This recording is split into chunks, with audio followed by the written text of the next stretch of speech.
एक भाई मुंबई में रहता है, दूसरा भाई हैदराबाद में रहता है। उनकी जो पत्नी है, पत्नी तो ये आईएएस ऑफिसर है, वो इधर ही मतलब हरियाणा के कैडर की है। और उनके जो ससुर है, जो हमारे पूरन कुमार जी के, उनको भी मैं मिला हूँ, पूरे सारे परिवार को मिला हूँ। और परिवार की मांग ये है कि भाई पूरन कुमार जी को हमेशा तकलीफ देने का प्रयत्न होता था। ये शेड्यूल कास्ट के है और शेड्यूल कास्ट के ऑफिसर ऐसे होते वैसे होते हैं, इसी तरह के आरोप लगाने का काम होता था। गलत काम तो वो करते थे, लेकिन गलत काम करने का आरोप उनके ऊपर लगाते थे। और इसीलिए बहुत बड़ा परेशान होकर उन्होंने 7 तारीख को मतलब आत्महत्या की है, सुसाइड किया है। और एक हमारा दलित कम्युनिटी का जो ऑफिसर है, ये ऑफिसर ने मतलब बहुत ही संघर्ष करके वो आईपीएस हुआ था, लेकिन उनको मतलब इतनी तकलीफ हुई। इतना बड़ा ऑफिसर जो है वो आत्महत्या करने तक आता है, इसका मतलब उनको बहुत बड़ी तकलीफ थी। और नायब सिंह सैनी साहब जो यहाँ के मुख्यमंत्री है, उन्होंने जापान के दौरे से आने के बाद फौरन ये अनाउंस भी किया है कि जो भी इसमें आरोपी है, जिसमें कि 11 लोगों के नाम सुसाइड नोट में है, तो उनके ऊपर का कार्रवाई होनी चाहिए। इसी तरह की मांग उनकी फैमिली की भी है, हमारे समाज के अन्य नेताओं को भी है।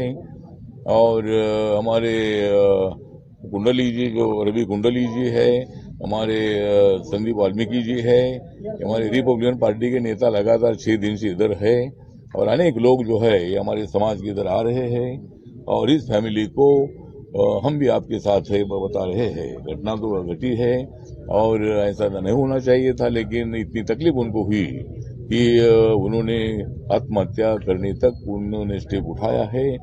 इसीलिए मुझे लगता है कि जो डीजीपी है, डीजीपी पर मुख्य आरोप है, उसके साथ साथ सबसे ज्यादा आरोप है वो रोहतक के जो एसपी है, उनके ऊपर सबसे बड़ा आरोप है।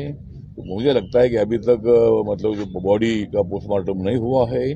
और ये फैमिली का कहना है कि भाई आप सीएम से बात करिए और जल्दी जल्दी किसी न किसी को अरेस्ट करने की आवश्यकता है। तो मुझे लगता है कि जल्दी जल्दी रोहतक के जो एसपी है उनको अरेस्ट करने की आवश्यकता है।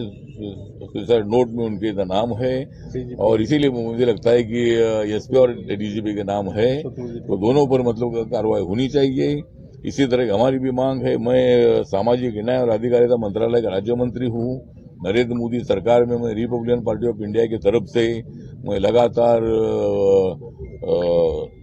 मैं 9.5 साल से उनके मंत्रिमंडल में हूँ। और मतलब as a Republican Party of India के अध्यक्ष के नाते और एक सामाजिक न्याय और अधिकारिता मंत्रालय के राज्य मंत्री के नाते भी, और मैं शेड्यूल कास्ट से आता हूँ, इसीलिए भी आज मैं इधर आया हूँ। और पूरी देश भर की जो शेड्यूल कास्ट कम्युनिटी है, एक कम्युनिटी इसके संबंध में दुख व्यक्त करती है और अनेक जगह पर पूरे देश भर में इसका निषेध भी हुआ है।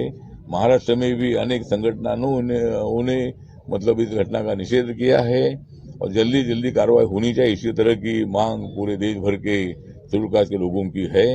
और मैंने नायब सिंह सैनी साहब का टाइम मांगा है। उनकी मुलाकात अगर मेरी होती है तो मैं उनसे बात करने वाला हूँ। और जल्दी जल्दी मुझे लगता है कि किसी को एसपी और डीजीपी को एक्शन होना चाहिए और उसके बाद ये फैमिली का कहना है, तो उसके बाद ही हम अंतिम संस्कार करेंगे। तो इसीलिए 6-7 दिन हो रहे हैं आईपीएस अधिकारी की आत्महत्या होने के बाद भी। गवर्नर पंजाब से चंडीगढ़ नहीं थी। अब इसीलिए मतलब हम तो पूरे फैमिली को मिले हैं। उनके 2 भाई जो है वो भी मतलब हमको मिले हैं।